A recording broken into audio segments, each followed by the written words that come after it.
To all rational thinkers, I am Maggie Liu. Today's contest appears on the surface to be about a great general returning triumphantly to the capital with his concubine, illegitimate children, and 25 years of military glory, ready to return to his old residence and claim the splendor long owed him. But when Xiao Huijing came home, he brought the wrong key. Let's see what really happened. On the day the great general returned triumphantly to Court Vermilion, Bird Avenue stood empty as the entire city gathered there. At 54, Xiao Huijing wore heavy black armor and rode a luminous white stallion, every inch the commanding warrior. The armor bore interwoven scars from blades and axes and stains of old blood, the medals of honor from his conquest of the northern frontier. Behind him came 3 magnificent carriages draped in pearls and jade. Inside sat Madame Liu, the concubine who had warmed his bed for 25 years, while 7 sons and daughters born of her peered curiously outside. The youngest was still sucking a finger in his wet nurse's arms. 25 years, Xiao Huijing reined in his horse and narrowed the falcon's sharp eyes honed by the northern wind and sand, gazing at the familiar residence at the end of the avenue. He had married at 16 and ridden north with his spear only 3 days after the wedding. In a letter he had told Shen Yue, "Yue, wait for me. When I return, I promise you a lifetime of glory and wealth." Now he possessed illustrious achievements, a mighty army, and power second only to the throne. He thought it was finally time to return and bestow his favor upon her. "Go, knock on the door." Xiao Huijing dismounted, tossed his riding crop to a personal guard, and ordered in a deep voice, "Tell my wife that I have returned victorious. She has suffered all these years managing my estate and raising my descendants. From now on, she will govern this residence. Madame Liu and the children will also respectfully serve her tea and acknowledge her as mistress." The guard accepted the order and strode toward the vermilion gates of the Marquis of Northern Pacification's residence. But the gates did not fly open in a panic as expected, revealing a courtyard full of sobbing servants and family members rushing out to greet him. With the heavy grind of mechanisms, the 2 agarwood doors slowly opened. Those who emerged were not the Marquis's stewards, but a squad of elite soldiers in imperial guard armor with goose quill sabers at their waists, accompanied by Li Linfu, the current Minister of Rites, and the Director of Ceremonial of the imperial household. Above the entrance, the imperial plaque bearing the words "Residence of the Marquis of Northern Pacification," and adorned with 9 golden dragons, had vanished long ago. In its place hung a plaque with a black ground and gold lettering, its brushstrokes as fierce as swords and halberds Shanhai Academy. Xiao Huijing's brows knitted sharply as an utterly absurd sense of foreboding flashed through his heart. "Are you all blind, Wang Hao?" The captain of Xiao Huijing's trusted guards stepped forward and roared. "The Marquis of Northern Pacification has returned victorious. Instead of kneeling to welcome the commander, you seize his ancestral residence and replace its plaque. Whose outrageous prank is this?" The eunuch from the Directorate of Ceremonial descended the steps slowly, holding a bright yellow imperial edict. He looked down at Xiao Huijing and sneered in his shrill voice. "Such murderous grandeur, General Xiao. Unfortunately, while that display may work on the northern frontier, you have chosen the wrong place for it in Chang'an." The eunuch unfurled the edict and proclaimed, 3 years ago, Shen Yue submitted a memorial recounting the suffering of spending 22 years alone and raising her husband's concubine-born children in his stead. She also presented 3 volumes of strategies for pacifying the northern tribes and 12 registers of Jiangnan's salt and iron accounts, recovering 10 million taels of silver for the treasury. Moved by her extraordinary talent, His Majesty granted her a complete severance and divorce from Xiao Huijing, Marquis of Northern Pacification.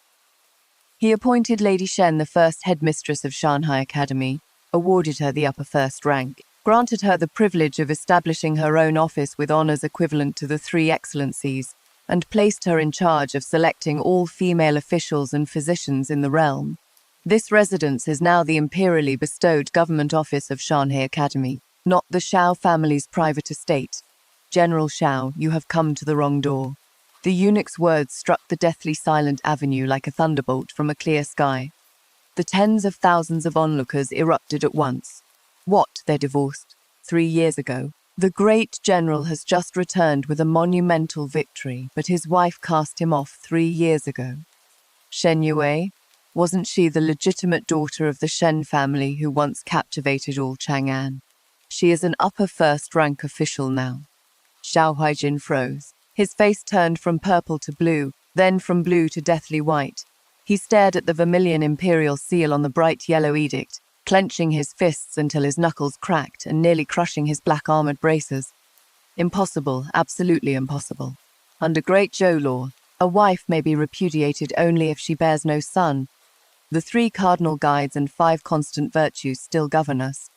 While I bled for the nation on the front line, how could His Majesty approve a divorce petition filed without cause by a mere woman?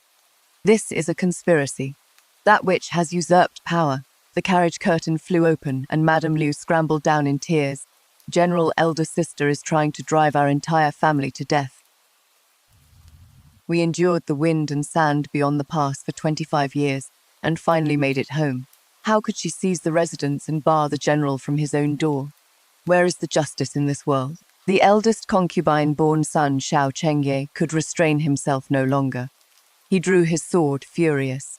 That witch is ruining the nation and deceiving His Majesty. Men charged inside with me and dragged that venomous woman out to answer for her crimes. Impudent. The eunuch's eyes sharpened. Hundreds of elite imperial guards behind him drew their blades in perfect unison. Gleaming steel reflected the blazing sun, radiating chilling bloodlust. To assault an imperially bestowed government office and insult a high official of the court is treason under Great Zhou law, punishable by immediate execution without mercy. Xiao Huijin seized the enraged Xiao Chengye, his chest heaving and his eyes bloodshot. He had fought all his life and never known defeat. When had he ever suffered such monstrous humiliation? Every gaze in Chang'an now seemed to slash across his face like a knife. He snatched the divorce decree from the old steward. At the bottom of the yellowed page was not only the reigning emperor's vermilion annotation approved, but also a line of bold, sweeping script. Lady Shen Yue has rendered great service to the realm. She stands sovereign over her own person and retains her own property. Anyone who attempts to harm her through marital authority or clan law shall be prosecuted for rebellion. Xiao Huijin's head rang, and the world seemed to spin around him. He jerked his head up toward the eunuch and forced several words through clenched teeth. Where is she now? The eunuch sneered and pointed toward the towering star-gazing pavilion in the east of the city. The headmistress is lecturing at the imperially bestowed eastern residence. But General Xiao, allow this servant to offer you a word of advice. Headmistress Shen is no longer a housebound wife you may summon or dismiss at will. If she does not wish to see you, even an army of 100,000 could not carry you one step across her threshold. In the east of the city, at Shanhei Academy's eastern residence, the 300-year-old ginkgo tree before the gates glowed gold in the autumn wind. Fallen leaves carpeting the long flight of bluestone steps. The residence had none of the perfumed languor of an ordinary noble household. Instead, clear voices reciting lessons mingled with the whistle of arrows from riding and archery drills. Shen Yue sat upright beside the window, calmly marking her students' examinations on riverworks and arithmetic with a vermilion brush. She was 54 that year. Time had etched fine lines at the corners of her eyes, but stolen none of their brilliance. Instead, it had given her the composure and majesty to remain unmoved even if Mount Tai collapsed before her. Her dark blue cloud brocade official robe made her back seem as straight as a pine. No gold or jade adorned her wrist, only an ebony thumb ring, headmistress. Her senior maid, Qingju, hurried inside with a grave expression. Xiao Huijin failed to force his way into the old residence on Vermilion Bird Avenue. Now he is charging toward our eastern residence with his guards and family. They look ready to kill, and the commoners along the street have all been driven away. Shen Yue's brush never paused. A line of elegant small characters appeared on the paper, their red ink like blood. "Why panic?" she said mildly. "I have not seen him in 25 years, but the crude tyranny in his bones has not changed at all. Headmistress, he has brought more than 30 battle-hardened guards. All carry heavy blades and powerful crossbows. If they force their way in, this is the imperial capital of Great Zhou, beneath the sun of heaven's feet." Shen Yue set down her brush, lifted her teacup, and gently skimmed away the foam. If he moves so much as one soldier, he will be placing the rope that will exterminate all 9 branches of his clan around his own neck." Before she finished speaking, horses neighed beyond the gates and something heavy began pounding against them. "Shen Yue, open the gates." Xiao Huijin's thunderous roar pierced the walls, carrying towering rage and suppressed humiliation. "Get out here. On what grounds did you erase 25 years of marriage with a single memorial?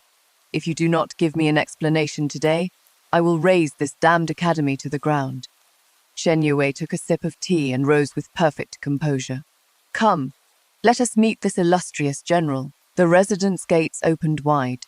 72 female students in fitted blue-green uniforms stood in ranks on either side, hands resting on their sabers. Every gaze was sharp. Not one showed fear. Outside, Xiao Huijin vaulted from his warhorse behind him. Madame Liu followed closely with all 7 children. After 25 years, Xiao Huijin's temples were lightly frosted, the corners of his eyes carved like cuts from a blade. His entire body radiated the bloodshed and brutality of the borderlands.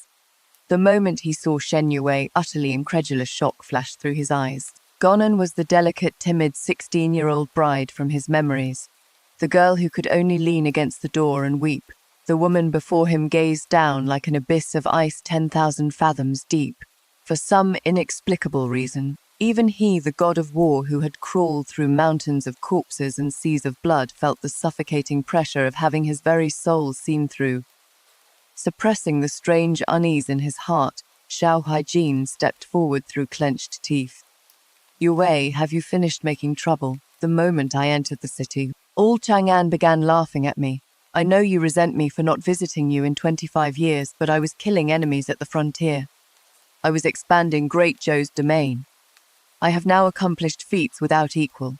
A marquisate and a place among the chief ministers are within my grasp. I brought Madame Liu and the children home so our family could finally be reunited, and you could become the most honored mistress of a marquis's household in all the realm. Yet you filed for divorce behind my back and disgraced the family. What have you done to the Xiao family's honor?" Behind him, Madame Liu wiped her tears at just the right moment and said pitifully, "Elder sister, the general has always carried you in his heart. I am merely a servant. Once we enter the residence, I will gladly serve you tea and water every day and attend you morning and evening. I ask only that you stop humiliating the general." "Elder sister," the corner of Shen Yue's lips rose in a smile of icy mockery. Liu Kuai, Article 12 of Volume 7 of the Great Zhou Code. Any slave or concubine who affronts an upper first-rank official without cause shall receive 40 slaps to the mouth and 30 strokes of the rod. Shen Yue's lightning gaze pierced Madame Liu. "You are a low-born concubine purchased on the frontier. What makes you think you have the standing to call a high official of the court your sister?" Madame Liu shuddered in fright and shrieked as she hid behind Xiao Huijin. "Shen Yue, how dare you?" Xiao Huijin flew into a rage and gripped the long saber at his waist. "She shares my bed and bore me 7 children. You dare touch her. I dare not only touch her, I intend to touch you as well." Shen Yue swept her sleeve. Qingju immediately strode forward carrying 3 heavy iron-bound rosewood chests and slammed them down before Xiao Huijin with a crash. The lid sprang open. There were no jewels or treasures inside, only mountains of densely packed account books and letters. "Xiao Huijin, you say you killed enemies for the nation. You ask what I have done to your Xiao family's honor." Shen Yue pulled a stack of yellowed letters from one chest and flung them into the air. The letters scattered across Vermilion Bird Avenue like a swirling snowfall. "In the first year of your campaign, you wrote that the northern frontier was bitterly cold and military provisions were scarce, and that you had met an understanding beauty named Madame Liu. Knowing how difficult battle was for you, I pawned a pair of solid gold armlets from my dowry and sent 5,000 taels of silver north. I even wrote back urging you to treat your new companion well. In the 5th year of your campaign, you sent Xiao Chengye, your eldest concubine-born son, to me. He cried without end in his swaddling clothes. I treated him as my own, hired celebrated Chang'an scholars to begin his education, and held him through entire nights whenever he woke in terror. In the 10th year, you sent your second daughter. In the 15th, You sent 3 sons and 4 daughters. In the 22nd year, news of the 7th child's birth reached Chang'an alongside word of a great victory in the north. Shen Yue descended the steps slowly. With every step, her authority rose another measure, forcing Xiao Huaijin to retreat half a pace without realizing it. Over 22 years, the military pay you sent back to the capital totaled 13,200 taels. Yet food for all 131 members of this household, gifts and social obligations, ancestral rites, tutors for these 7 children of your concubine, their medicines, and their clothing cost a total of 97,800 taels. Shen Yue suddenly raised her voice, each word rolling out like thunder. The additional 84,600 taels all came from me. Shen Yue, from the 7 prosperous shops in the eastern market that formed part of my dowry, from 300 mu of fertile land south of the city, and from the earnings of my embroidery workshop in the west. I filled that vast deficit coin by coin. For 22 years, I used the Shen family's lifeblood to sustain your entire household, raise your 7 illegitimate whelps, and keep the proud gates of the Marquis of Northern Pacification from collapsing. Meanwhile, 1,000 miles away, you enjoyed a beautiful wife, a beloved concubine, and children gathered around your knees, every pleasure of family life. Now you return in victory with a hall full of illegitimate whelps. Every word out of your mouth demands magnanimity and gratitude from me, so I can continue slaving away for you. Shen Yue seized a master ledger 2 inches thick and hurled it against Xiao Huaijin's heavy black armor. The ledger burst apart, pages flying in every direction. General Xiao, repaying one's debts is a principle ordained by heaven. The principle is 84,600 taels.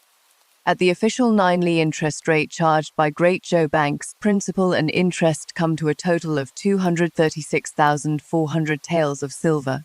Settle the account today in front of all Chang'an and the 5 metropolitan garrisons. If you are short by so much as 1 li or 1 fen, I will petition the Office of Transmission and have every reward and possession in your Marquis's residence seized to satisfy the debt.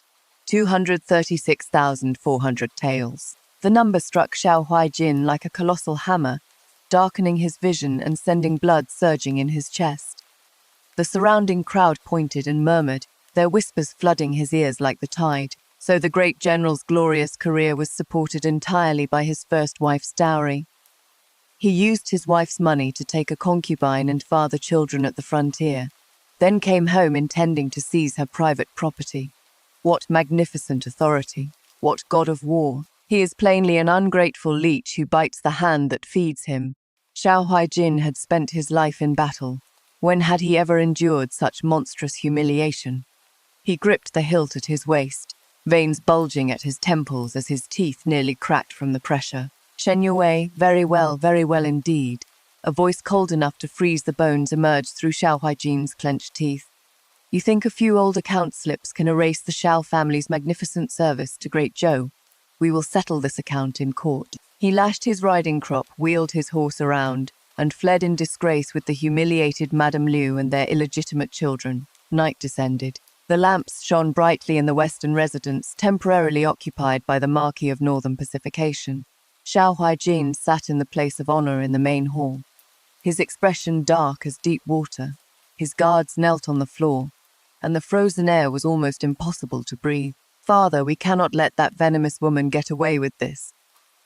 His eldest son, Xiao Chengyi, spoke through clenched teeth, eyes filled with malice. By humiliating father before everyone today, she humiliated the entire Xiao family. If she truly forces us to pay more than 230,000 taels, what place will our household have in the capital? I am to enter the Imperial Academy tomorrow. If word of this spreads, how can I ever pass the examinations and enter official service? At his side, Madame Liu dabbed at her tears between sobs. General Chengji is right. Elder sister is now the honored headmistress, and the Eastern Palace supports her. If we confront her openly, we may not prevail. Perhaps we should offer courtesy before resorting to force. Xiao Huaijin sneered, cruelty and calculation flashing in his eyes. Courtesy? If she cares nothing for old affection, why should I show her any consideration?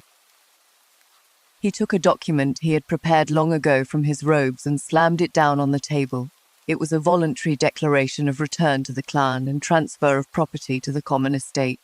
Its black characters on white paper stated plainly, Shen Yue, mindful of the former affection between husband and wife, voluntarily withdraws her petition for divorce and returns to the household of the Marquise of Northern Pacification. All imperially granted lands and revenues from businesses under her name shall be transferred to the common estate of the Marquise's household and placed under her husband Xiao Huijin's sole management.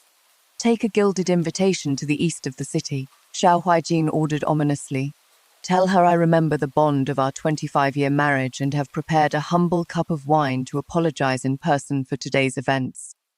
Invite her here to speak with me. 1 incense. Stick later at Shanhair Academy's eastern residence. Sitting at her desk, Shen Yue looked at the gilded invitation scented with ambergris and curled her lips in derision.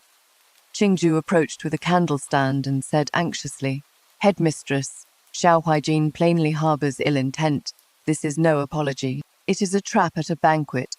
Your life is far too precious. You must not place yourself in danger. Shen Yue smiled mildly and tossed the invitation into the bronze brazier. Flames instantly licked across the gold leaf, reducing it to a ribbon of green smoke. He is merely a cornered beast struggling on the verge of death. Shen Yue rose and smoothed the folds in her sleeve. He thinks I am still the housebound woman he could manipulate at will. He thinks that if he sets out a banquet, offers a few soft words, then adds a measure of intimidation, I will obediently offer my neck for his bridal. Ice filled Shen Yue's gaze. Qingju, prepare the carriage. I would like to see how he intends to play this rotten game. Half an hour later, at the temporary residence of the Marquis of Northern Pacification. Wearing a deep teal cloak embroidered with cranes, Shen Yue entered the main hall at an unhurried pace. A lavish banquet filled the hall: venison, bear paw, and strong liquor, all the coarse extravagances favored at the northern frontier. Not one dish suited the delicate palate of a Jiangnan woman. Xiao Huijin had exchanged his black armor for a dark teal robe, patterned with Buddhist florals. He forced what he considered gentle smile onto his face. Yue, you came, sit down. Madame Liu hurried forward with an ingratiating smile, reaching to take Shen Yue's cloak. Elder sister, please sit. The general specially ordered the kitchen to prepare these frontier delicacies. It has taken so long for our family to be reunited. Without glancing at her, Shen Yue shifted slightly to one side. Qingju stepped across at once, coldly blocking Madame Liu 3 paces away. Concubine Liu, remember your place, Qingju said icily. My headmistress is an upper first-rank official of the imperial court, not the mistress of your household. Do not presume upon a relationship that does not exist. Madame Liu's face stiffened, and she retreated behind Xiao Huijin in embarrassment. A sinister shadow flashed through Xiao Huijin's eyes. Then he drew a deep breath, lifted a wine cup, and offered it to Shen Yue. Yue, I acted rashly during the day. I fought at the frontier for 25 years, living every day on the edge of a blade. I do not understand the capital's tedious rules of etiquette. You have indeed suffered all these years. His eyes reddened and his voice softened, making him sound exceptionally sincere. If you agree to return, you alone will rule the inner household from now on. You may order Madame Liu and the children about or punish them as you wish. Chengji will inherit my title one day, but he will honor you as his birth mother, attend you morning and evening, and care for you until the end of your life. Shen Yue sat opposite the place of honor, her expression as placid as water. General Xiao, there is no need to perform. Show me your true hand. Xiao Huijin stopped, his expression gradually darkened. He slowly set the wine cup on the table and pushed the voluntary declaration of return to the clan and transfer of property to the common estate in front of Shen Yue. Sign it. Xiao Huijin's voice regained its cold arrogance. Yue, do not reject the favor I am offering you. You may hold an upper first-rank title, but ultimately you are only a woman. The court changes with every storm, with neither clan nor husband's family to protect you. How long can you remain in your position? Sign this document, and you will still be the glorious wife of the Marquis of Northern Pacification. Place your property under my management, and I will naturally keep you safe for the rest of your life. Shen Yue lowered her eyes to the paper, then suddenly laughed softly. Xiao Haijin, are you truly stupid or merely naive? Shen Yue lifted the document between two slender fingers and passed it lightly over the candle flame. Fire leapt up with a roar and swallowed the document at once. Xiao Haijin flew into a rage and slammed the table, rattling the cups and dishes. Shen Yue, do not refuse the respect I offer you. 100,000 former frontier soldiers served under my command, and every military officer at court is an old friend. If you insist on opposing me, do not blame me for showing no mercy. I will see you and your Shanhe Academy perish without a burial place in Chang'an. Shen Yue dropped the burning ashes at her feet and stared at him coldly. Xiao Huaijin, 25 years have passed, yet your mind has not advanced in the slightest beyond swinging weapons and issuing threats. You think I stand alone? You think Shanhe Academy is merely a few crumbling rooms? Shen Yue rose slowly and stared down at the furious man. His Majesty's determination to govern lies behind the reform of Great Zhou's female officials. The increased salt and iron revenues from Jiangnan are the lifeblood of the national treasury. Touch one hair on my head, and you sever His Majesty's source of wealth and clip the Crown Prince's wings. You want me to surrender? First ask the Son of Heaven in the Imperial Study whether he will permit it. With that, Shen Yue swept her sleeve, turned, and strode outside. Shen Yue, Xiao Haijin roared like a beast behind her. Do not celebrate yet. I will teach you the price of defying me. The night wind lifted Shen Yue's robes. She did not look back once. After they left the residence, Qingju reported in a low voice. Headmistress, a covert guard just reported that Wang Hu, the captain of Xiao Huaijin's personal guards, slipped away to the Zhao family in the south of the city a moment ago. Shen Yue stopped, bone-chilling, killing intent flashing through her eyes. Zhao Yue. Shen Yue closed her eyes. When she opened them again, only lethal resolve remained. Xiao Huaijin, you truly have sunk as low as a man can go. Early the next morning at Shanhe Academy, arrows whistled endlessly across the training ground while abacus beads clacked in the mathematics hall. Shen Yue sat on the highest floor of the library overlooking the thriving academy. 3 soft knocks sounded at the door. Qingju entered with a young woman in a plain blue student's robe. The girl was only 16 or 17 and had delicate, pleasant features, but her face was deathly pale. She twisted the corners of her robe in both hands and dropped to her knees the moment she entered. She was Zhao Ye, Shen Yue's most valued student of mathematics. Yue, do you know why I summoned you? Shen Yue asked evenly, betraying neither anger nor pleasure. Zhao Yue trembled.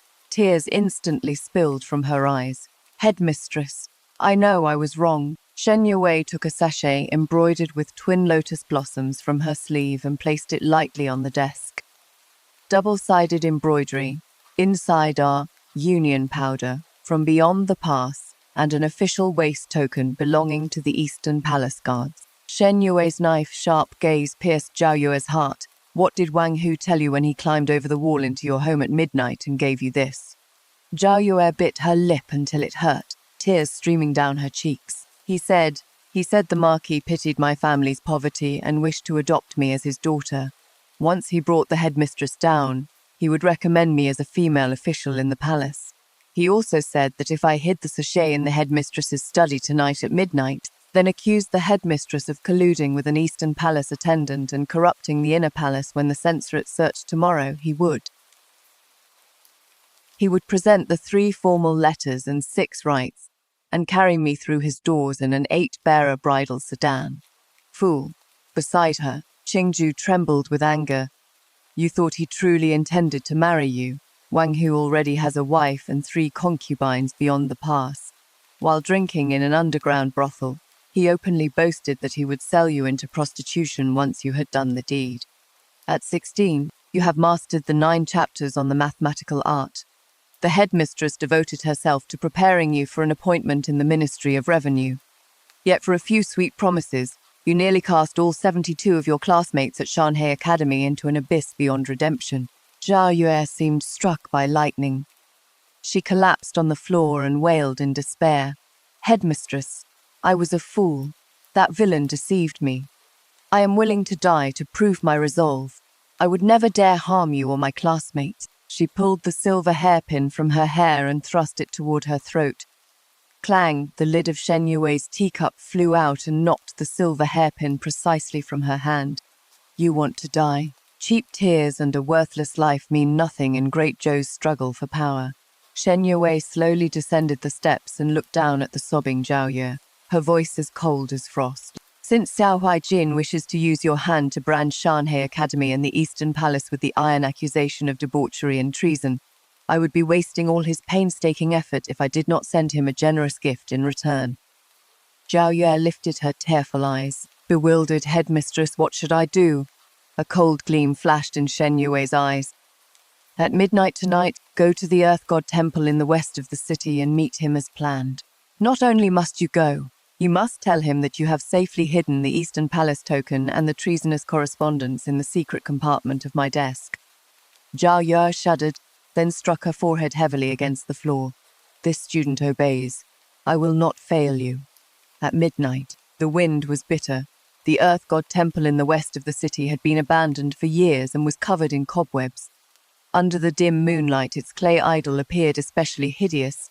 Wang Hu paced restlessly through the ruined temple, a long saber at his waist. He needed only Zhao Yue's confirmation tonight.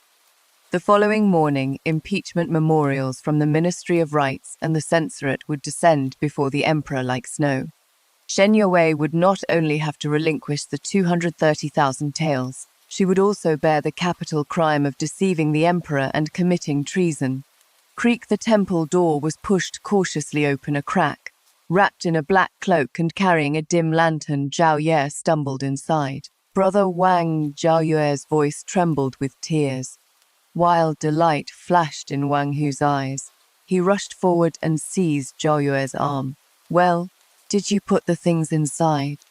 Suppressing her disgust and fear, Zhao Yue answered shakily. I did. In the secret compartment, I also saw private letters between the headmistress and the Eastern Palace. Brother Wang, I am so frightened. The headmistress has shown me immeasurable kindness.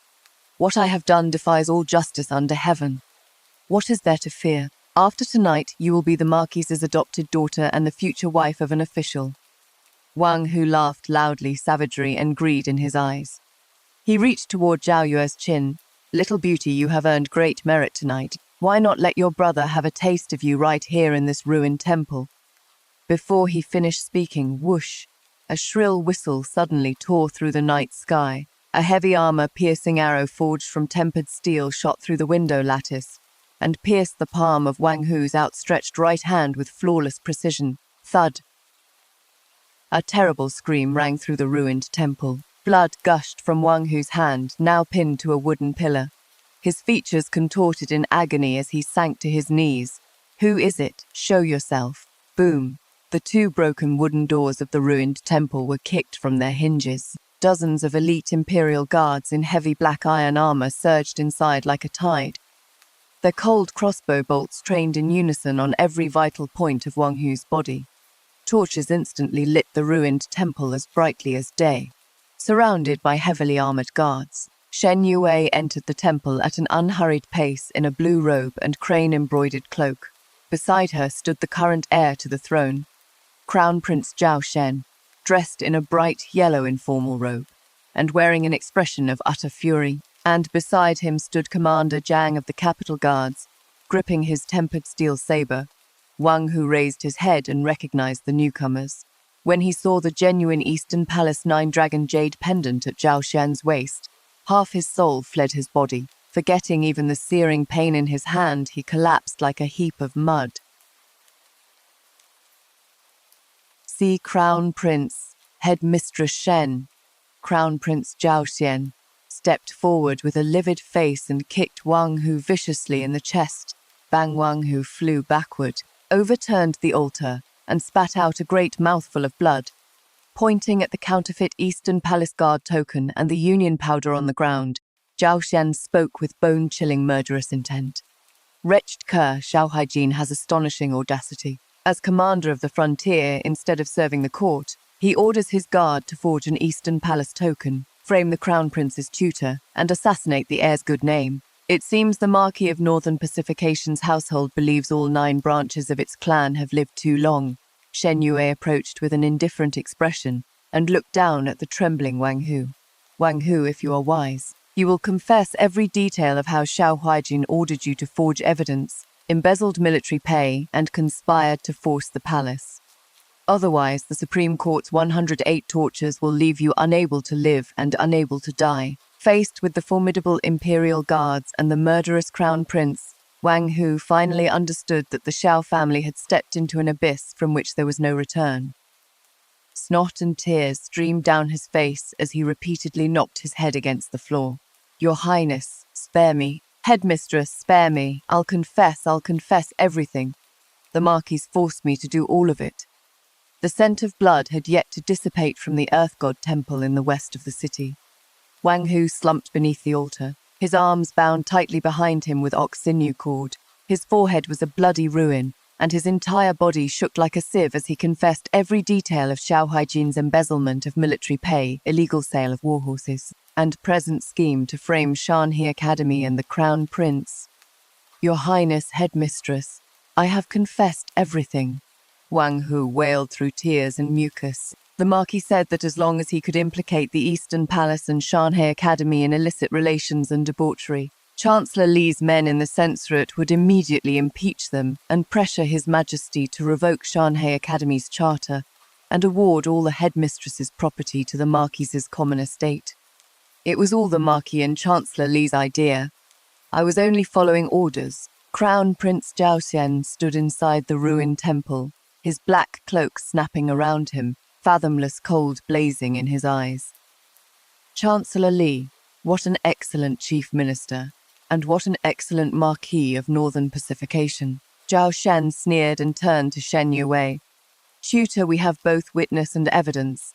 I will mobilize the 5 metropolitan garrisons and the feathered forest guards at once, surround the Marquis's residence tonight, and drag him directly into the Golden Throne Hall tomorrow morning. Number Shen Yue raised a hand with an indifferent expression. Her ebony thumb ring gleamed coldly in the dim firelight. Zhao Shen paused. Tutor, Xiao Huaijin has committed the capital crime of treason. Why should we wait, Your Highness? Xiao Huaijin commanded the northern frontier for 25 years. Although he has no army of 100,000 stationed in the capital, more than 30 of his former associates remain in the capital garrison and the Ministry of War. Shen Yue slowly walked to the temple door, clasped her hands behind her back, and gazed at the sleeping city beneath the night sky. If we act on the testimony of a single guard captain, he can claim it was extracted under torture. He might even accuse the Eastern Palace and Shanhe Academy of conducting an unlawful interrogation to frame a meritorious official. The Northern Army's morale would waver. If Chancellor Li's faction stoked the flames at court, His Majesty might hesitate to strike ruthlessly for the sake of stability at the frontier.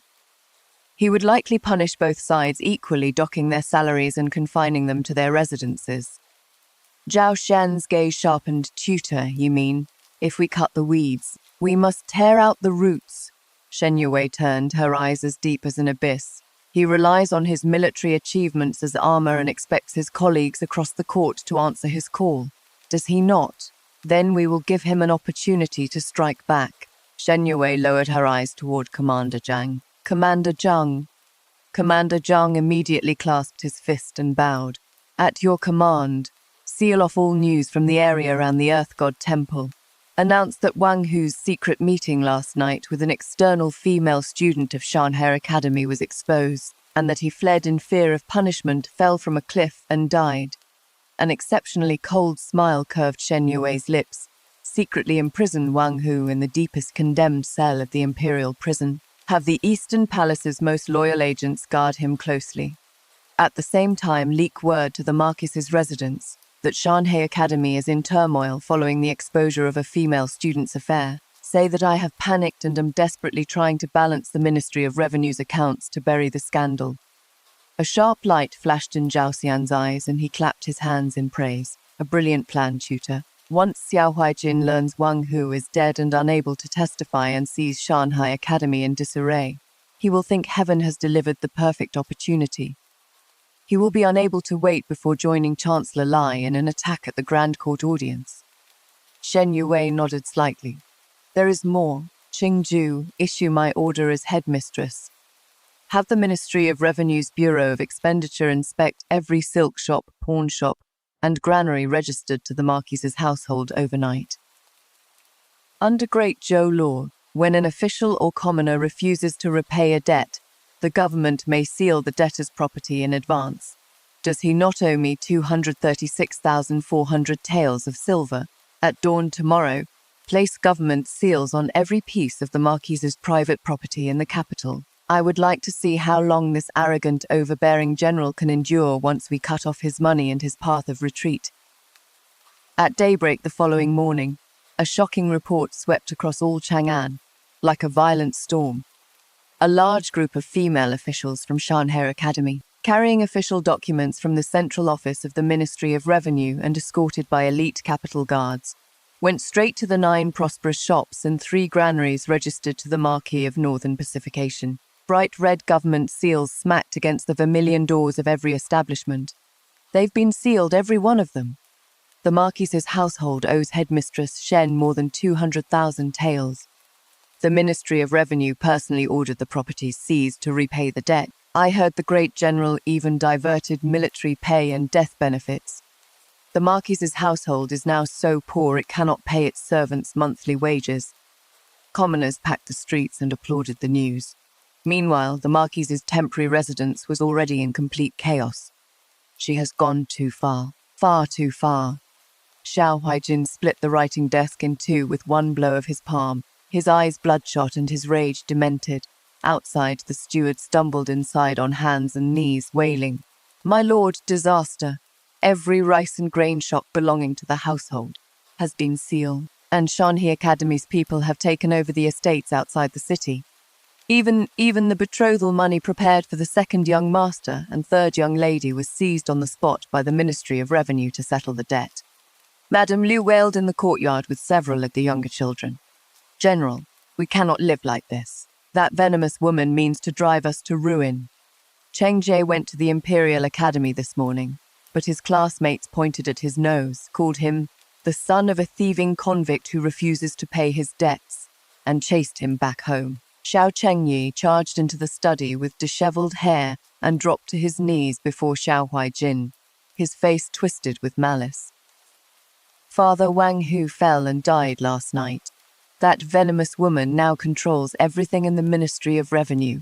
If we do not act, the Xiao family's century-old honor will be utterly destroyed in her hands."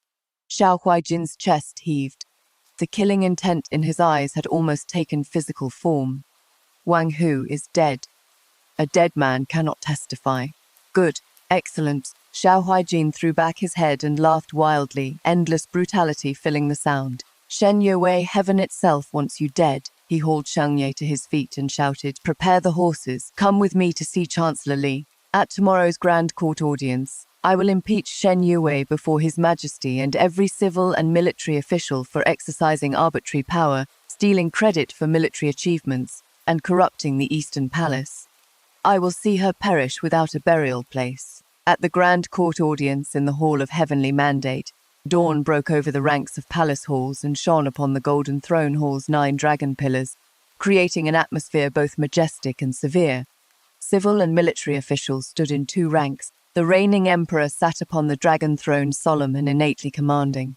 As soon as the Ministry of Rights finished its report, Chancellor Li Chong stepped from the ranks holding an ivory court tablet and announced, "Your Majesty, this old minister has a matter to report." The emperor lifted his eyes slightly from the dragon throne. "You may speak." Li Chong spoke with righteous indignation. "This old minister impeaches Shen Yue, upper first-rank female official and headmistress of Shanghai Academy. Relying on imperial favor, Lady Shen has formed a private faction. She not only established a government office without authority and altered ancestral institutions, but abused her position for personal gain, using a petty old household dispute to frame Xiao Huaijin, Marquis of Northern Pacification and meritorious servant of Great Zhou. Yesterday, Lady Shen even directed functionaries from the Ministry of Revenue to seal the Marquis's property by force, driving the families of frontier soldiers into the street and arousing widespread public fury. An uproar swept through the court. The Vice Minister of War and more than 10 Li faction censors immediately stepped forward in support. Your Majesty. For 25 years, Xiao Huaijin, Marquis of Northern Pacification, defended the frontier and won incomparable victories. He is a pillar of the realm. How dare a mere woman like Lady Shen humiliate a great general in this fashion? Her actions have chilled the hearts of every soldier under heaven. We implore your Majesty to revoke Shanhai Academy's imperial charter, strip Lady Shen of office, and restore all the Marquis's properties.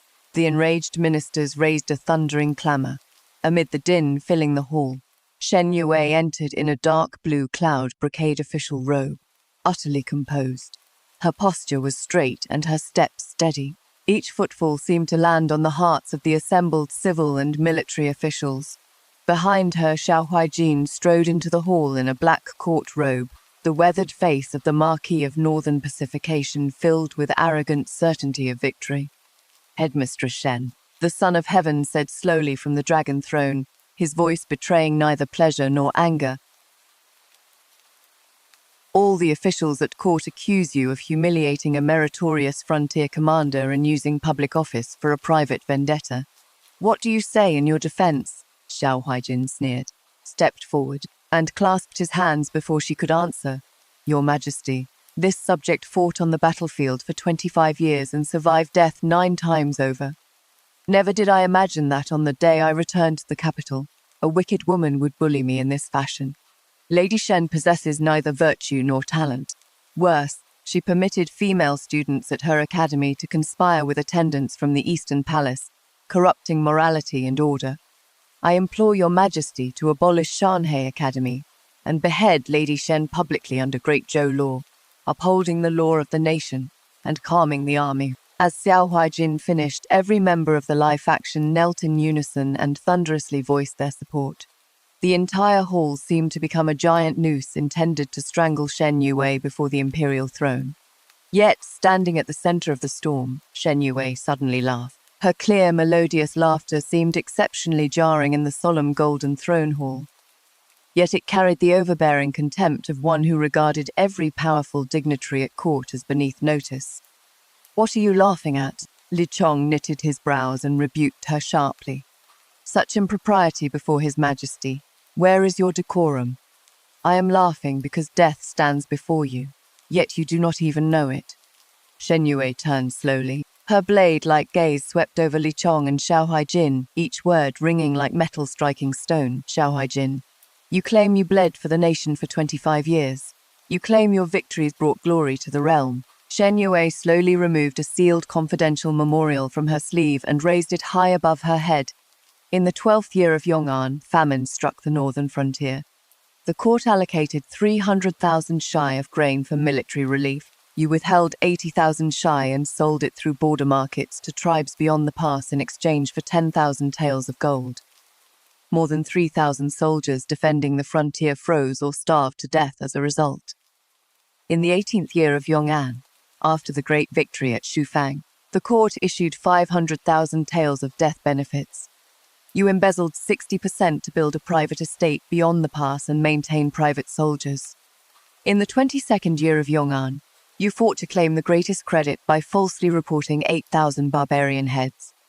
In truth, you massacred innocent frontier refugees and claimed them as enemy dead. With every sentence Shen Yue read, Xiao Huaijin's face grew another shade paler. By the end, Xiao Huaijin seemed struck by lightning. His legs shook violently, and his eyes filled with incredulous terror. You slander me. These are frontier secrets. How could you possibly know? How could I possibly know?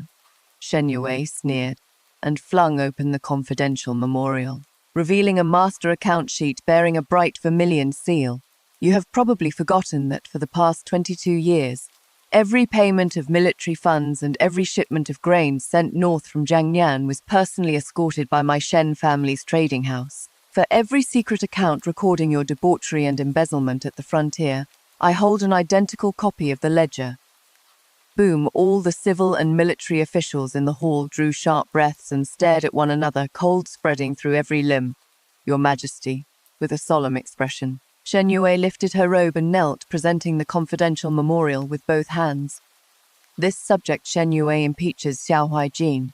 Marquis of Northern Pacification, for selling military grain, withholding death benefits, murdering innocents to claim merit, and secretly maintaining trained assassins. For these 4 crimes combined under Great Zhou law, Shen Yue suddenly lifted her head, her gaze like 10,000-year ice as it pierced the sun of heaven on the dragon throne and Xiao Huaijin collapsing on the floor.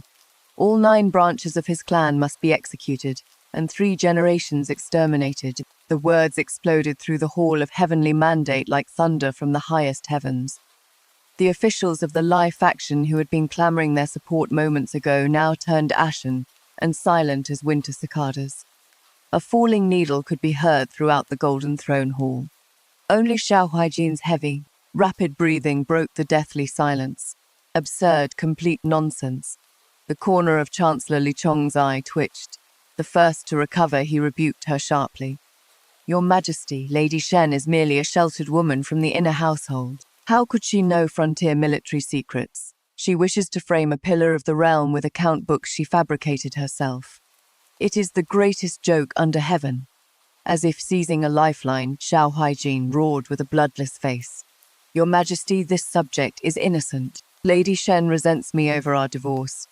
This is deliberate revenge. The scars on my body and the barbarian heads I struck down stand as proof before all the realm. If this subject harbors even the slightest disloyalty, may heaven strike me with lightning. Lightning from heaven. A clear, commanding voice suddenly came from beyond the hall. There is no need to wait for heaven's thunder. Great Zhou's law can take the head that contains your wolfish ambition today. Every civil and military official turned. Crown Prince Zhao Xian strode into the Golden Throne Hall in a bright yellow court robe, embroidered with a 4-clawed golden dragon, one hand resting on his sword. Behind him, Imperial guards escorted a man. It was Wang Hu, the guard captain whose wrist had been broken the previous night, his body covered in blood. When Xiao Huaijin recognized him, his pupils instantly shrank to pinpoints. He seemed struck by lightning, the blood in his entire body nearly freezing. Wang Hu, you are not dead. My lord, I have failed you. I confessed everything. Wang Hu dropped to his knees before the imperial path and carefully removed a roll of contracts and accounts tightly wrapped in oiled paper from his robes. Your Majesty, these are secret trade agreements Xiao Huaijin signed privately with 3 tribes on the northern frontier. They bear Xiao Huaijin's private seal and the bloody fingerprint of the barbarian wise king of the left, in the 20th year of Yong'an, to raise the 100,000 taels needed to build a separate residence for his concubine Madame Liu. The Marquis personally sold 3,000 sets of tempered steel mirror armor beyond the pass through the black market. The counterfeit Eastern Palace token in my possession was also forged at the Marquis's order. He intended to frame the Crown Prince and Headmistress Shen, abolish Shanhai Academy, and seize Lady Shen's private property. Boom, if Shen Yue's ledgers were a sharp blade, then Wang Hu's betrayal in open court and blood contract with the enemy were the executioner's axe that nailed Xiao Huaijin forever to the pillar of shame. Fefft dry jack Xiao Huaijin's heart. He spewed a mouthful of foul blood across the mirror-bright golden floor tiles of the imperial hall. The son of heaven shot to his feet on the dragon throne. In imperial fury, he seized the white jade paperweight from his desk and hurled it against Xiao Huaijin's helmet. Crack. The helmet shattered and blood streamed from Xiao Huaijin's temple. You bastard. The emperor's voice was cold enough to pierce bone, his murderous rage towering. Remembering your service at the frontier, we made you Marquis of Northern Pacification and granted you the privilege of establishing your own office with honors equivalent to the 3 excellencies. Yet you dared sell military armor, slaughter civilians to claim military honors, and frame the heir and the imperial tutor. Do you acknowledge your emperor at all? Seeing the turn of events, Li Chong instantly soaked his court robe with cold sweat. With exceptional decisiveness, he took 1 step back, lifted his robe, and knelt, sobbing. Your Majesty, see the truth. This old minister was deceived by a treacherous villain and knew nothing of the evil Xiao Huaijin concealed. This old minister deserves 10,000 deaths. I implore your Majesty to execute the traitor Xiao immediately and uphold the law of the nation. Li Chong, you old dog. Xiao Huaijin's eyes nearly split with rage as he roared hoarsely. When we divided the profits from Jiangnan's salt and iron trade, you took 30%. Now you mean to sacrifice your pawn to save yourself. A rabid dog snapping at everyone. Li Chong's expression shifted as he shouted him down. Shen Yue watched the spectacle of dogs tearing at one another with an indifferent expression and an unruffled voice. Your Majesty, the facts are before us and every official has witnessed them. I ask your Majesty to rule according to law. The Son of Heaven drew a deep breath, sat upon the dragon throne again, and pronounced each word like ice from the deepest netherworld. Transmit our decree, strip Xiao Huijin of his title as Marquis of Northern Pacification. Revoke his iron certificate of immunity and confiscate all property belonging to his clan, first using it to reimburse the silver advanced by Lady Shen. Imprison Xiao Huijin in the condemned cells. The Supreme Court, Ministry of Justice, and Censorate shall conduct a joint trial. 3 days from now he will be publicly beheaded at the Meridian Gate. His concubine, Madame Liu, and all concubine-born children shall be punished as follows.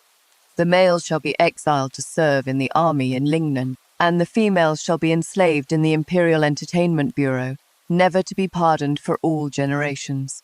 Heavily armored Imperial guards advanced with a thunderous step and dragged the limp, frantically cursing Xiao Huijin from the hall. Like a dead dog, Shen Yue exchanged a glance with the Crown Prince, calmly returning to her place among the officials. Yet the cold light in her eyes did not fade. She knew that cornered beasts still fought, and the most dangerous moment often came just before the outcome was sealed. Night fell beneath a torrential downpour. Thunder rolled, ripping through Chang'an's ink-black sky. In the depths of the water dungeon on the Imperial prison's lowest level, Xiao Huijin's hair hung loose, and heavy black iron chains bound all 4 limbs tightly to a stone pillar. The once arrogant general was now covered in muddy blood and looked like an evil spirit. Step, step. The faintest footsteps sounded on the stone stairs. After 2 muffled sounds of sharp blades slicing throats, the prison guards fell silently. A figure in a black raincape darted into the cell and swung a long sword, severing the tempered steel chains. Xiao Huijin jerked his head up, ferocity blazing in his eyes. Who is it? The rain hood fell back, revealing Xiao Chengyi's face, grotesquely twisted by hatred. Father, it is your son. Chengyi, Xiao Huijin shuddered. How did you get in? Chancellor Li's men secretly let me pass. Xiao Chengyi spoke through clenched teeth, his eyes webbed with blood. Chancellor Li said His Majesty intends to kill you and silence you. He knew that if he refused to save you, you would implicate him. Father, our family is finished. Mother and my younger siblings have all been sent to the Imperial Entertainment Bureau. Our Xiao family has become the laughingstock of the realm. Xiao Chengye fell to his knees and gripped Xiao Huijin's arm. Father, don't you still have a secret force of trained assassins beyond the pass? Let us rebel. We will die either way. We might as well storm the palace and butcher that pair of dogs. Xiao Huijin shuddered, then threw back his head in a shrill, broken laugh. Good. Shen Yue Zhao Shen, Emperor of the Zhao family, you forced me to this. Xiao Huijin tore open the scabbed flesh on his chest and dug a pitch-black iron tiger tally, radiating powerful malevolence from a hidden pouch beneath the bloody tissue. This is the secret tally of the Northern Frontier's Netherworld Cavalry. 3,000 battle-hardened assassins have been hiding all this time on an imperial estate beneath Mount Zhongnan, west of Chang'an. A dying beast's mad. Bloody light burst from Xiao Huijin's eyes. Cheng Ye, take my tiger tally, mobilize the 3,000 armored men, and split them into 2 forces tonight. One will follow me to assault the Eastern Palace, capture Crown Prince Zhao Shen alive, and force that old emperor to write an abdication edict. The other, Xiao Huijin's voice sounded like an evil spirit crawling from hell. Slaughter every living creature in Shanhai Academy in the east of the city. I will cut that venomous woman Shen Yue to pieces and flay and dismember all 72 sluts in her academy, then hang their corpses from the city gate. At your command, half an hour later, beneath Mount Zhongnan, 3,000 private soldiers in black heavy armor emerged from the dense forest like ghosts and formed ranks, carrying long sabers and powerful crossbows. Rain streamed over their coldly gleaming iron armor, and their bloodlust towered into the sky. Mounted on a tall warhorse with rough cloth wrapped around his left shoulder, Xiao Huaijin swung his heavy halberd and roared, "Brothers, follow me into Chang'an and earn the merit of placing a new emperor on the throne. Once we break through, the money and treasures of the Eastern Palace and Shanhei Academy are yours to take, and their women yours to enjoy. Kill, kill, kill!" The torrential rain concealed the thunder of hooves. 3,000 armored riders became a black flood bursting through a broken dike and charged straight toward Chang'an's eastern gate. Yet after using the Lai faction's secret signals to smash through the eastern gate and charge unopposed to Vermilion Bird Avenue, Xiao Huaijin's heart suddenly sank. It was too quiet. Not one pedestrian or lamp appeared along the entire avenue. Only the high walls on either side loomed like stern beasts in the pouring rain. When the 3,000 private soldiers reached the Eastern Palace's Vermilion Gate of Celestial Succession, a single torch suddenly flared above it. Then came a second, a 10th, and a 1,000th. Boom, the entire gate tower shone as brightly as day. In the center of the tower, Shen Yue stood with one hand on her saber in her dark blue official robe. The violent wind whipped her garments, and her expression was as coldly commanding as a member of the imperial clan. Beside her, Crown Prince Zhao Shen wore brilliant armor and rested a hand on the sword of state bestowed by the emperor, his gaze as cold as ice. Along the palace walls on both sides of the gate, the capital guards, feathered forest guards, and 5 army battalions of full 50,000 elite armored troops of the Divine Engine Battalion had long since completed their formation. Tens of thousands of poisoned crossbows and divine armbows gleamed coldly in the rainy night. Like the enormous jaws of death itself, they held all 3,000 private soldiers trapped within their net. Xiao Huaijin reined in his warhorse, his pupils contracting sharply and his voice hoarse beyond recognition. An ambush. How could there be an ambush? From the gate tower, Shen Yue looked down at the bedraggled Xiao Huaijin, her lips curving in a cruel, mocking smile. "Xiao Huaijin, did you truly think that cowardly old Foxley Chong could free you and your son beneath the Imperial Guard's eyes? I have waited 3 full years for the Netherworld Tiger Tally in your hand." Shen Yue slowly raised her right hand, then swept it down through the pouring rain. "Close the gates, loose arrows." Shen Yue's bone-chilling voice pierced the deluge and echoed above the gate of celestial succession. The next instant, tens of thousands of divine armbows and poisoned repeating crossbows discharged from the palace walls and arrow towers on both sides. Twang, twang, twang, bowstrings thundered. A dense rain of arrows, like the black feathers of death, blotted out the sky as it poured down on the 3,000 private soldiers trapped at the center of the avenue. Thud, thud. Arrows pierced heavy armor and tore through flesh and bone. The sounds instantly mingled with terrible screams, creating a living hell. Xiao Huaijin's 3,000 assassins, cultivated over 20 painstaking years, could not advance even half a step before the Divine Engine Battalion's absolute advantage in elevation and numbers. Riders and horses in the front ranks were shot into hedgehogs. The wounded horses collapsed with shrill cries, trampling the formation behind them into chaos. "Break out, turn your horses around and break through the western gate." Xiao Huaijin swung his heavy halberd frantically to deflect the incoming arrows and roared with eyes nearly splitting. But when they looked back, dark ranks of heavy infantry had already formed an impenetrable steel barricade at the rear of Vermilion Bird Avenue. The 5 metropolitan garrisons and mounted feathered forest guards closed in grimly with long horse-cleaving sabers. "Not even a fly could escape, father. Save me, save me." A shrill scream came from beside his horse. 3 heavy armor-piercing arrows struck Xiao Chengjie's horse through the neck, and it crashed to the ground. Xiao Chengjie fell into the muddy water, his right leg pinned beneath the carcass, and every bone crushed. Tears and mucus streaming down his face, he reached for Xiao Huaijin's stirrup, his features twisted with terror.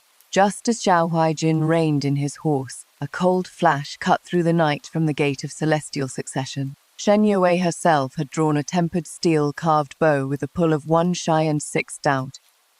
Twang, the bowstring shuddered. The tempered steel arrow arrived with the force of wind and thunder.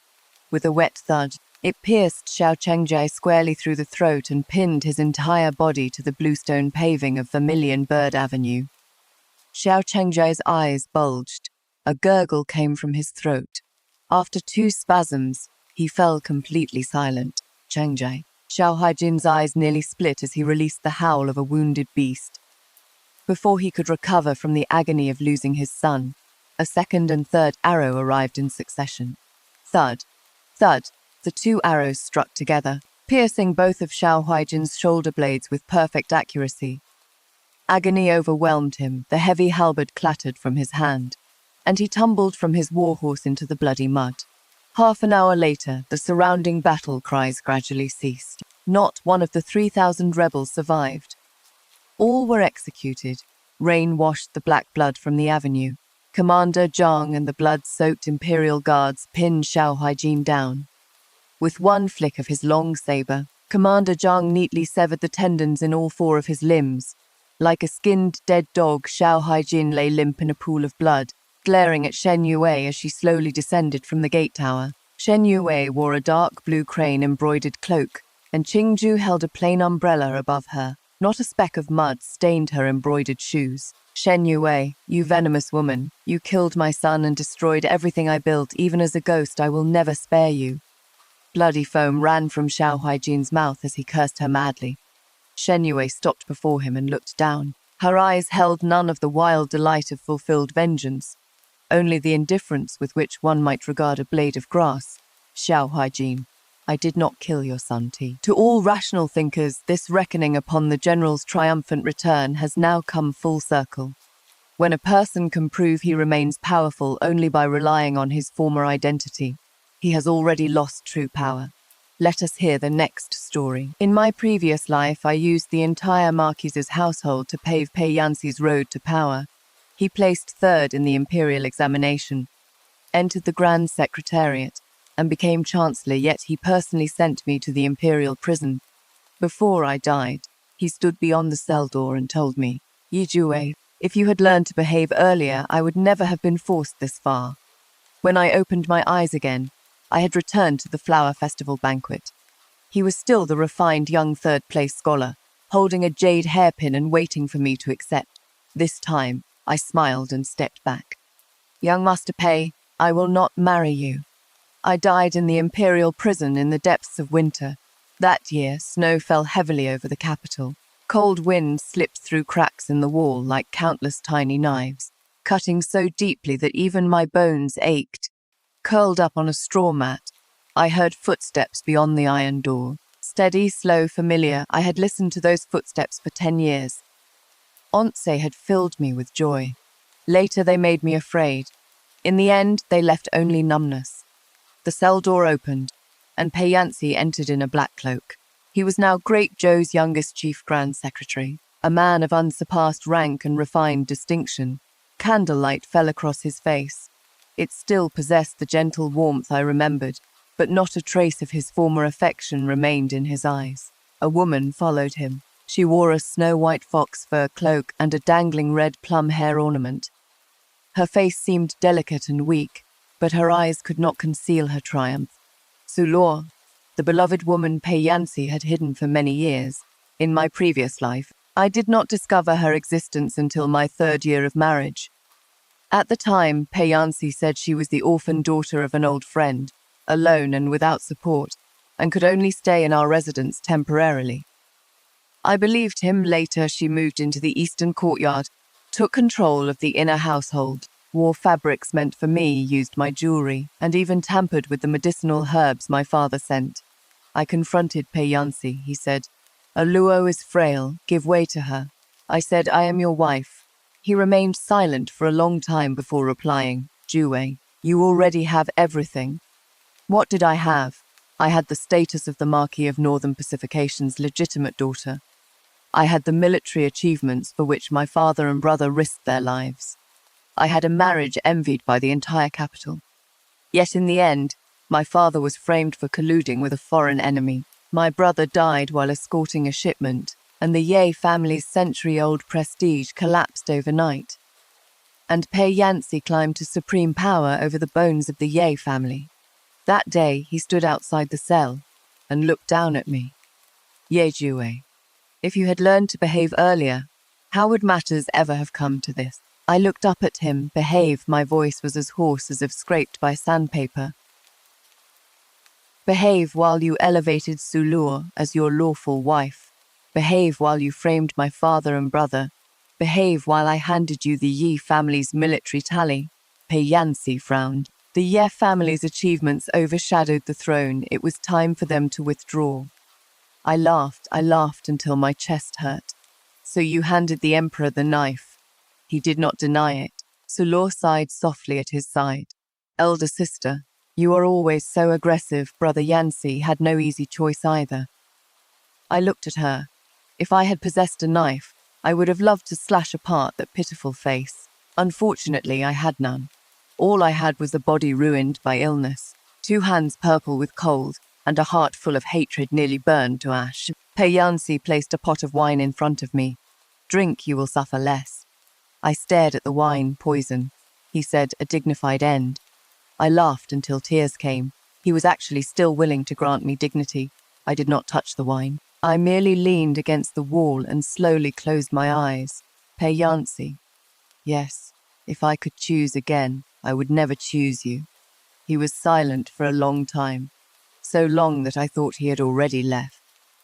But finally I heard him say, Jue, a person cannot live forever inside resentment. In your next life, do not be so stubborn. My next life, I sneered inwardly. If there truly were another life, I wished only never to meet him again. But heaven did not grant my wish. When I opened my eyes again, I was sitting in the waterside pavilion at the flower festival banquet. The spring breeze caressed my face, and peach blossoms had fallen across my shoulders. Pei Yansi stood before me, still looking as he had in his youth.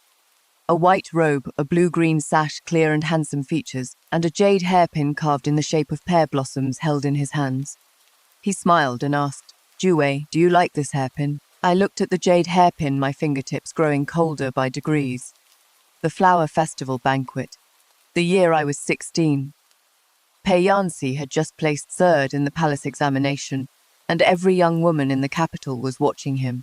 Yet he passed them all, walked up to me, and presented me with a pear blossom jade hairpin. In my previous life, I accepted it. After that day, everyone in the capital said a marriage between young Lady Yi of the Marquis of Northern Pacification's residence and the newly appointed 3rd-place scholar was near. I, too, believed I had received the finest marriage in the world. Only later did I learn that the hairpin had not been carved for me. Sulur loved pear blossoms above all else. Her status was too low to appear at a flower festival banquet filled with noble young ladies. So Pei Yansi placed the gift intended for her into my hands. He used my position to test the future prospects he might offer Sulur. How laughable. When I did not accept the hairpin, confusion flickered in Pei Yansi's eyes. Jue. I returned to myself and slowly rose. All the noble young ladies around us turned to look. Some were envious, others were jealous. I looked at none of them. I only gazed at Pei Yansi and said softly, I appreciate your kindness, young Master Pei. His smile faltered. You do not like it. Pear blossoms are too pale. They do not suit me. The waterside pavilion instantly fell silent. Pei Yansi's expression finally stiffened. In my previous life, I had feared embarrassing him above all else. One frown from him would make me endlessly reconsider what I had done wrong. Now, seeing his expression brought a measure of satisfaction to my heart. He lowered his voice. Jue, there are many people here today. Do not be petulant. I laughed softly. Mind your words, young Master Pei. You and I are not betrothed. How could this be petulance? At those words, the surrounding whispers grew louder. Pei Yansi's hand tightened around the jade hairpin. He had probably never imagined I would humiliate him in public. After all, the Ye Jue of my previous life had eyes and a heart only for him. I walked past him and headed out of the waterside pavilion. As I passed beneath the covered walkway, I glimpsed a woman holding a zither behind a willow tree. She wore the ordinary clothing of a musician, her hair pinned low and her face covered with a thin veil. Yet I recognized her at once. Sulur. She had come as well. Hidden outside the crowd, she looked at my empty palm. Shock appeared in her eyes, then gave way to malice. I stopped and looked toward her. Like a startled bird, she immediately lowered her head. At this point in my previous life, I had no idea who she was. Seeing her again in this life, I found it all absurd, so everything had begun this early. Yancy had not betrayed me only later. From the very beginning, he had never truly chosen me. As we left the flower festival banquet, my personal maid Qingwu asked cautiously, "Young lady, why did you reject young Master Pei today?" I gazed at the city in all its springtime splendor. "Because I suddenly realized he is unworthy of me." Qingwu was so frightened she nearly tripped over the threshold. But I laughed. The wind lifted the carriage curtain, and the sounds of the lively city flowed inside. This time, I would not sacrifice myself and the entire Yi family for Yancy. When I returned to the Marquis of Northern Pacification's residence, Father was receiving a visitor in the front hall. My elder brother, Yilinzhou, heard I had returned early and hurried over. He was still young, his features holding the sharpness of a young general. The moment he saw my poor expression, he frowned. "Who bullied you?" Looking at him, I suddenly felt tears burn my eyes. In my previous life, my elder brother died while escorting military equipment. The court claimed he had killed himself out of fear of punishment. I did not believe it. Yilinzhou was the proudest person I had ever known. He would sooner die in battle than take his own life. Later, I learned that Yancy's men had silenced him on the road because he had discovered irregularities in the Frontier Army's provisions ledger. That ledger was the key to Yancy's plot against the Ye family. But I learned the truth too late, so late that I never even saw my brother one final time. Now he stood before me, whole and alive, able to frown, become angry, and demand to know who had bullied me. I struggled to hold myself back, but finally threw myself into his arms. Yilinzhou's entire body went rigid. "Zhu, I choked out. "Brother, never escort military equipment alone." He looked utterly confused. "What are you talking about?" I looked up at him and said earnestly, "And do not trust the new grain ledgers sent by the Ministry of Revenue, especially the batch bearing the seal of the Jiangnan Transport Commission." Yilinzhou's expression gradually turned grave. "Where did you hear this?"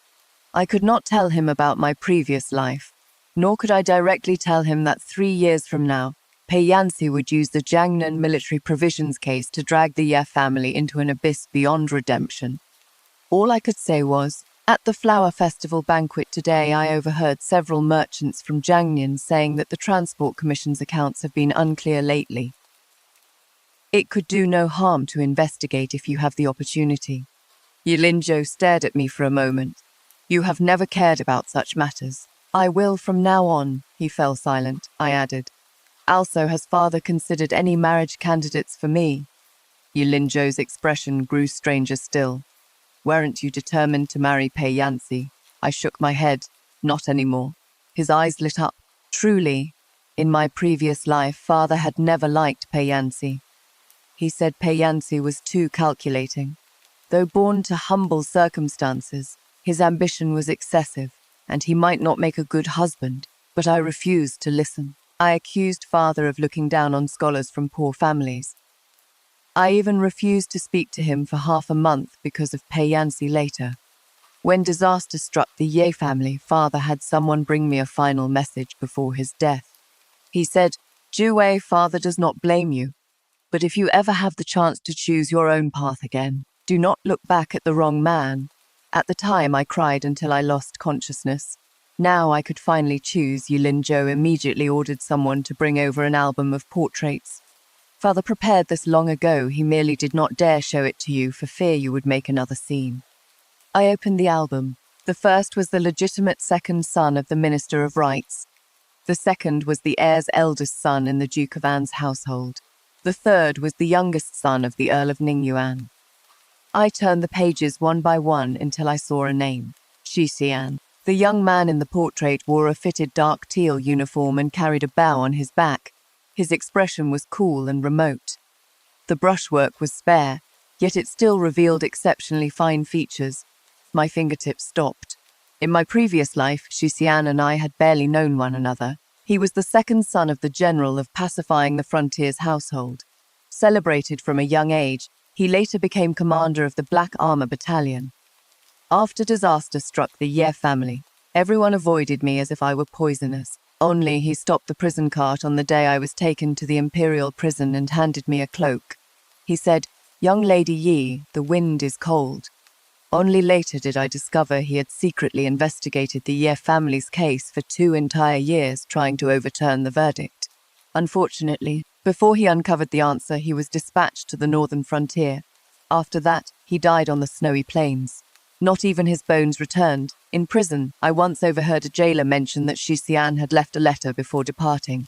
If he did not return, an old friend was to continue investigating the Ya family's case. Only then did I understand. Some I know in this world had been willing to believe in my innocence when I was at my lowest. Looking at the portrait, I said softly. Him. Yilinzhou paused. Shi Xian. Yes, you barely know him. We can get to know each other slowly. Yilinzhou regarded me suspiciously. You are not choosing him simply to anger Pei Yanxi, are you? I closed the album. Brother, the last thing I want in this life is to let Pei Yanxi enter it again. Yilinzhou was silent for a moment, then suddenly smiled. Very well, your brother will ask for you. The sky was clear on the day Shi Xian came to the Marquis's residence. He accompanied his father on a visit. I hid behind a screen and heard father ask him tentatively, Xian, you are no longer so young. Have you considered marriage? Shi Xian's voice was low and steady. Not yet, father smiled. What do you think of my daughter Jue? Silence fell outside the screen. My heart rose into my throat. A moment later, Shi Xian said, Young Lady Ye is an excellent woman. Father pressed him. What if I asked you to marry her? This time, Shi Xian remained silent even longer, so long that sweat gathered in my palms. Then I heard him answer solemnly, if young Lady Yi is willing, I could ask for nothing more. I froze. In my previous life, I had never known he would have agreed to marry me so early. Beyond the screen, Yilinzhou laughed. You rascal, that answer came quickly. Shi Xian seemed somewhat uneasy. If the Marquis and Brother Yi do not find me unworthy, I am willing to send a matchmaker in 3 days. I could not resist drawing back the screen. All 3 men looked at me. The tips of Shi Xian's ears visibly reddened when he saw me. He looked completely different from the cold-faced commander in my previous life. Suddenly, I found it charming. Second young Master Shi. He immediately stood straight. Young Lady Yi. I asked, Did you mean what you just said? His expression was earnest. I did. What if I have a poor temper? That is no obstacle. What if I am not a virtuous, obedient wife? That is no obstacle. What if I wish to investigate cases, manage accounts, and interfere in your affairs? Shi Xian looked at me, the faintest smile appearing in his eyes. Then I will listen to you. Something stirred gently in my heart. In the past, Pei Yanxi had often said he would listen to me. But when he said it, he merely meant to soothe me into silence. When Shi Xian said it, he sounded as though he truly would take my words to heart. I stepped closer to him. Shi Xian, there is something I must tell you in advance. He nodded. I said, I had a very long nightmare. In the dream, I married the wrong man and destroyed my father, my brother, and myself. Shi Xian showed not the slightest trace of mockery. He merely asked, Was the man in your dream Pei Yanxi? I was somewhat surprised, he explained.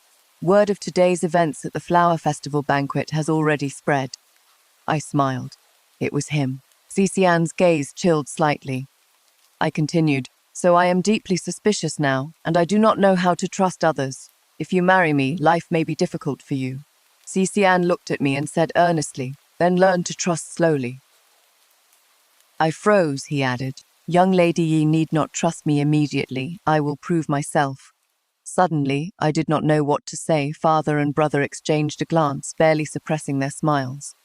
After that day, the Shi family soon sent a matchmaker to our door.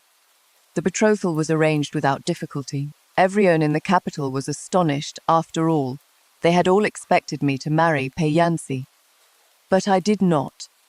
On the 3rd day after the news spread, Pei Yanxi came to the Marquis's residence and requested an audience. I had the servants refuse him, so he stood outside our gates for an hour. Qingwu asked, Young lady, will you truly refuse to see him? I sat by the window embroidering a sachet and did not lift my head. I will. What if young Master Pei keeps standing there? Then let him stand. In the past I had waited for him far too many times. I waited for him to leave court. I waited for him to return from banquets. I waited for him to come out of Sulor's courtyard. Now, it was time for him to learn how it felt to wait for someone who never came. After Xixian and I became betrothed, Pei Yanxi seemed to become another man. He had once been aloof and restrained, valuing his reputation above all. Now he repeatedly appeared wherever I went. When I visited the bookshop, he was there. When I went to the incense shop, he was there. When I accompanied Mother to a banquet at the Duke Protector's residence, he somehow passed by on the pretext of delivering official documents. Every encounter seemed a coincidence, and everyone left me uncomfortable until the Mid-Autumn Palace banquet. The Emperor hosted a feast, and every official entered the palace with his family. I took my seat with my parents, while Xixian sat among the military officers with the general of pacifying the frontier's household. Across the hall's blaze of lights, I saw him glance at me. His gaze was steady, as though saying, "Do not be afraid." Suddenly, my heart felt far more settled. Halfway through the banquet, Pei Yanxi composed a poem by imperial command. He stood in the hall, dressed in white as snow, his voice clear and gentle. The poem was excellent. The entire hall praised it. Even the Empress smiled, worthy indeed of the newly appointed third-place scholar. After thanking the Emperor, Pei Yanxi suddenly looked at me. This subject wrote today's poem in reflection upon past events. Everyone in the hall instantly scented drama. He continued, "The human heart changes easily. Before the spring flowers have faded, an old promise has already been broken." My momentary sorrow inspired these lines. His words were subtle, yet they thrust me before the entire assembly, as though I were the faithless one who had broken our agreement. Before I could speak, Xixian rose. "Lord Pei." The hall fell silent. Xixian rarely spoke. Even the Emperor was surprised to hear him now. Pei Yanxi turned to him. Xixian said, "A betrothal requires parental consent and a matchmaker's testimony. Young Lady Yu was never betrothed to Lord Pei. What old promise could there be?" Pei Yanxi's expression darkened slightly. "Second young master, she misunderstands." Xixian replied calmly. Lord Pei invited the misunderstanding. Someone in the hall failed to suppress a quiet laugh. The Emperor looked between the two men and laughed to smooth matters over. Young men poetry and wine romantic feelings are inevitable. I rose and saluted. "Your Majesty, this subject's daughter has something to say." The Emperor raised a brow. "Speak," I said. "Lord Pei possesses brilliant literary talent, but a woman's reputation cannot withstand casual jokes. This subject's daughter has never shared a betrothal or private affection with Lord Pei. With so many present today, I ask Lord Pei to guard his words in the future." Pei Yanxi's face changed completely. He looked at me, disbelief flickering through his eyes, as though he finally realized I truly intended to leave him no room at all. After the palace banquet, I waited for my parents beyond the long corridor. Pei Yanxi followed me out. "Yi Juwei." I stopped. He approached and lowered his voice. "Must you treat me this way?" I looked at him. "Lord Pei, how have I treated you? You were not like this before. I was blind before." His expression turned ugly. I turned to leave. He suddenly asked, "Did you learn something?" My steps stopped. Pei Yanxi stared at me intently. His gaze gradually overlapped with the one he had worn outside my cell in my previous life. Calm, appraising and probing with a chill that reached the bones. My heart sank. Perhaps he too had remembered something. Pei Yanxi regained the memories of his previous life after the palace banquet. I soon confirmed it, because he began investigating the Jiangnan Transport Commission. In my previous life, the Jiangnan military provisions scandal had not erupted until 3 years later. By then, Pei Yanxi had entered the Ministry of Revenue. Under the guise of investigating the case, he laid every crime at the Ye family's feet. But now he was only a newly appointed third-place scholar and had not yet gained power. Without memories of his previous life, he would never have touched the case so early. My elder brother also uncovered something unusual. Someone in Jiangnan is indeed selling military grain illegally. Yilinzhou handed me a confidential letter, but the accounts have been prepared flawlessly. Someone powerful must be protecting them. I opened the letter and immediately saw a familiar name, Zhao Song, Deputy Transport Commissioner of Jiangnan. the key witness who had accused the Yi family of colluding with the enemy in my previous life. Pei Yanxi later protected him and transferred him to the capital as Vice Minister of Revenue. I gripped the letter tightly. Brother, Zhao Song cannot be allowed to remain. Yilin Zhou looked at me. This dream of yours is sounding more real by the day. I did not deny it, nor did he press the matter. When father learned the news, he personally wrote to his former subordinates and had them covertly monitor Jiangnin's grain routes. Shixian took action as well. Although he had yet to receive an official command, he used the connections of the general of pacifying the frontier's household to uncover a set of forged military equipment documents.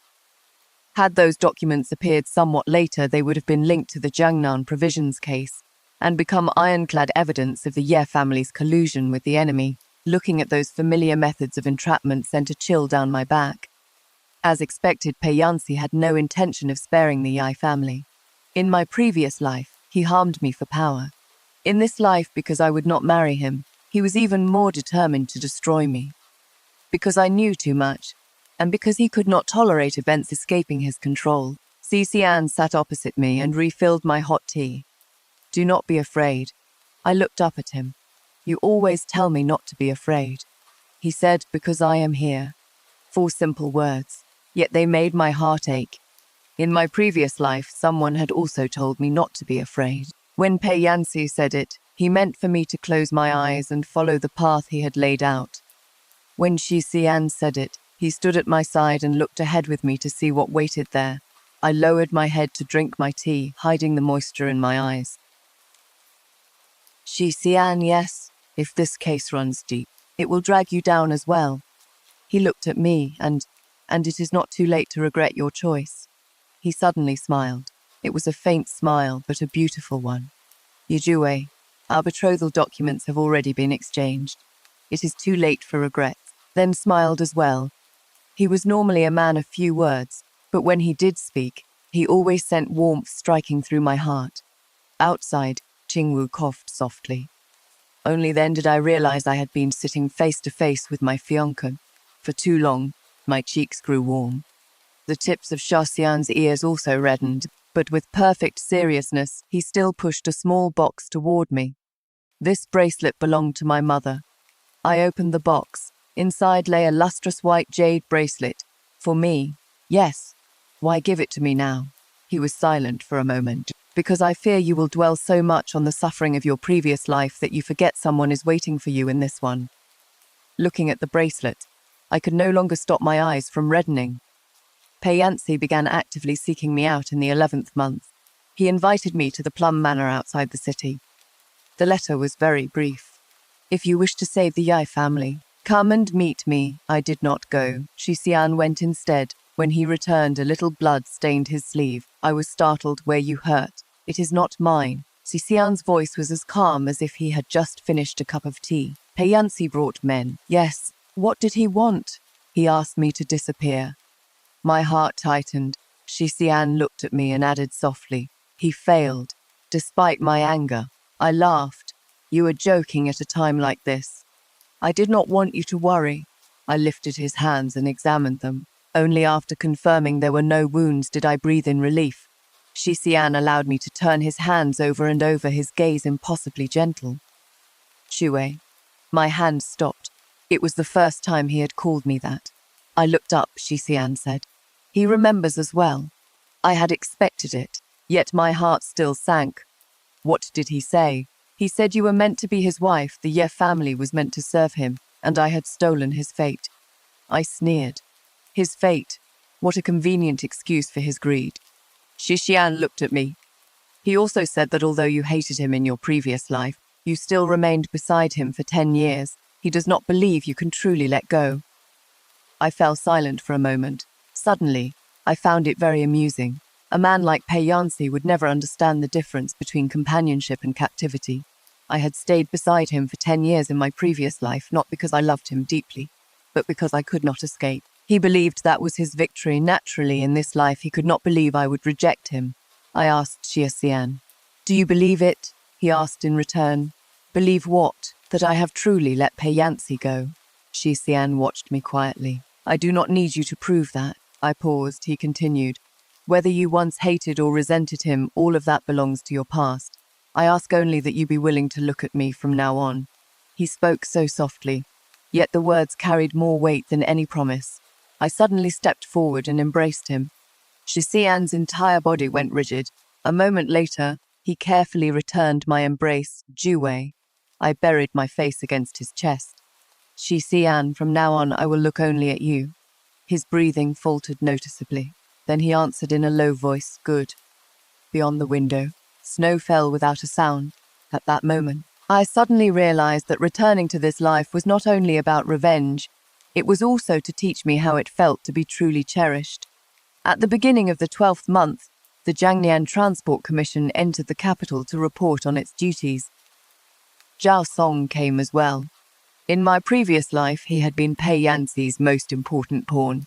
In this life, he did not yet know we were watching him. Father hosted a banquet and invited several former generals from the frontier army, as well as Zhao Song. Throughout the banquet, Zhao Song spoke with respect and displayed not the slightest sign of wrongdoing. After several rounds of wine, he excused himself to change and went into the rear courtyard. Qingwu quietly reported, "Young lady, he went to the western wing." The western wing was empty, but we had planted a false ledger there in advance. It plainly recorded the Ye family's private receipt of Jiangnan's military grain. If such a ledger were discovered in the Yi residence, it would be evidence sufficient to exterminate the family. As expected, Zhao Song went to retrieve it. What he did not expect was that the men outside the western wing included not only our people, but an assistant minister of the Supreme Court. The assistant minister served the crown prince. Xixian had also secretly invited him to act as a witness. When Zhao Song was caught red-handed, Pei Yanxi was nearby. He arrived quickly, so quickly that it seemed he had known something would happen that night. Zhao Song's face changed sharply when he saw him. "Lord Pei, save me." The entire courtyard fell silent. Pei Yanxi's expression darkened. What does Lord Zhao mean by that? Realizing his slip of the tongue, Zhao Song turned white as paper. The assistant minister looked toward Pei Yanxi. Is Lord Pei's late-night visit to the Marquis's residence also a coincidence? Pei Yanxi quickly recovered his composure. "I heard the Marquis was hosting a banquet and came to pay my respects. It seems I arrived at an unfortunate moment, standing beneath the covered walkway." I said softly, "Was it unfortunate or far too fortunate?" Pei Yanxi looked at me. All gazes met and icy hatred filled his eyes. I neither dodged nor retreated. I had feared him in my previous life. I no longer did. After Zhao Song was taken away, Father immediately reported the matter. The Crown Prince personally assumed control of the investigation. Jiangnan's grain routes implicated countless people. Seeking to save his life, Zhao Song soon confessed that someone behind the scenes had given him orders. But the person he named was not Pei Yanxi. It was Su Luo. Su Luo's adoptive father was a wealthy Jiangnan merchant. He had built his fortune over the years by illegally selling military grain. After entering the capital, Su Luo had continually carried messages for her adoptive father. Through her, Pei Yanxi also became entangled in Jiangnan's trade routes. In my previous life, Su Luo's network had enabled him to frame the Ye family. On the day Su Luo was arrested, Pei Yanxi stormed into the Supreme Court. He had always been calm, but that day he nearly lost all composure. Standing beside my carriage outside the Supreme Court, I saw him barred from entering. He spotted me in the distance and suddenly strode toward me. Xishan stepped in front of me. Pei Yanxi stopped and smiled darkly. "Ye Jue, what impressive methods." I lifted the carriage curtain and looked at him calmly. "They cannot compare to 1/10,000th of Lord Pei's methods in our previous life." His pupils contracted sharply. "So you do remember?" "Yes." Pei Yanxi stared at me intently. "Then you should know that I still won in the end." I laughed, "But this is our present life." His expression became exceptionally ugly, I continued. "Pei Yanxi, you always imagine you can walk the same old road again. But this time, all the people you trampled along that road are awake." Xian took my hand. Pei Yanxi's gaze fell on our joined hand. Mad jealousy churned in his eyes. "You will regret this." I lowered the carriage curtain. "I will not." Su Luo did not last long. She feared death more than Pei Yancy did. After 3 days of questioning by the Supreme Court, she confessed everything about Jungnon's grain routes, the false ledgers, and the flow of bank drafts. She even revealed a private residence Pei Yancy had not used until our previous life. Many letters not yet sent were hidden there. They did not contain Pei Yancy's name directly, but the handwriting, marks, and coded phrases all implicated him. Pei Yancy was suspended and placed under investigation. By all logic, he should have cautiously protected himself, but he did not. He did the stupidest thing and the thing most characteristic of him. 3 days before my wedding to Xixian, he sent men to seize my carriage that day. I had gone to a temple to pray for Mother. On the road back to the city, my carriage suddenly turned away from the official highway. I did not panic because I had deliberately chosen this route. Pei Yancy's men took me to an abandoned academy outside the city. When the doors opened, he stood at the front of the hall. An old image of Confucius was enshrined inside. Ash covered the floor, and cobwebs hung from the beams. Pei Yancy wore blue-green robes. His face was pale, with faint, dark shadows beneath his eyes. In only a few months, all vitality seemed to have been drained from him, but obsession flared in his eyes when he saw me, Jue. I stood at the entrance with my hands bound. Pei Yancy, you truly have not improved at all. He smiled bitterly. I only want to speak with you properly. By having me abducted, if I had not done this, you would refuse to see me. Looking at him, I suddenly felt weary. 10 years in our previous life and several months in this one, he was always the same. When he wanted something, he believed others should give it to him. If they refused, he took it by force. He approached me. Jue, I did indeed betray you in our previous life. I raised a brow, he continued, but I regretted it later. I nearly laughed aloud. What did you regret? Not killing me sooner or not exploiting the Yi family more thoroughly? His face turned white. Number, he looked at me, his voice lowering. After you died, I often dreamed of you. How inauspicious for you. The barb made Pei Yancy's expression turn ugly, but he still suppressed his anger. I know you hate me, but in this life we can begin again. I looked as though I had heard the greatest joke under heaven. Begin again? Yes. His gaze grew fervent. I know I was wrong. I can abandon Sulor. I can also discard those people in Jiangnan, as long as you return to my side. I will never let anything happen to the Yi family again. I looked at him calmly. Pei Yancy, what you call repentance is treating everything I once lost as bargaining chips you may trade with me again. He froze. I continued. You do not love me. You simply cannot accept that I no longer choose you. His breathing grew heavy. You believe Xixian is so innocent. He merely took advantage when you were vulnerable. At least he never destroyed my entire family. The last trace of warmth vanished from Pei Yancy's eyes. He reached out and gripped my chin. Yejue, do not force my hand. I laugh. What will you do? Kill me? His fingers trembled slightly. I leaned a little closer and whispered, Pei Yancy, do you dare? He stared fixedly at me. Just then, a faint sound came from behind the hall. Pei Yancy's expression changed sharply. The next instant, Xixian broke through the door with a group of men. The assistant minister of the Supreme Court, the Crown Prince's personal guards, and father's former subordinates were all there. Only then did Pei Yancy understand. This was not his trap. It was mine. His hand abruptly released my chin. Xixian reached me almost instantly and untied the ropes. His fingertips were very cold. Are you hurt? I shook my head. Pei Yancy suddenly burst into laughter. Yejue, you used yourself as bait. I looked at him. How else could I invite you into the trap? Everyone behind the hall had heard every word he said. Suluo, the Jiangnan provisions case, the plot against the Yi family, and events remembered from our previous life. Some of his words may have sounded absurd, but abducting and threatening an official's daughter and implicating himself in the military provisions case were enough to ensure he never recovered. Even as Pei Yancy was taken away, he kept looking back at me. Jue, do you truly feel nothing for what we once shared? I do. A spark of hope had just appeared in his eyes. I continued. That is why I came to see you descend in person. His face turned completely ashen. Light snow fell over the capital on my wedding day. Red silk covered the long avenue. Seated inside the bridal sedan, I heard gongs and drums thundering outside. My wedding to Payansi in my previous life had been just as lively.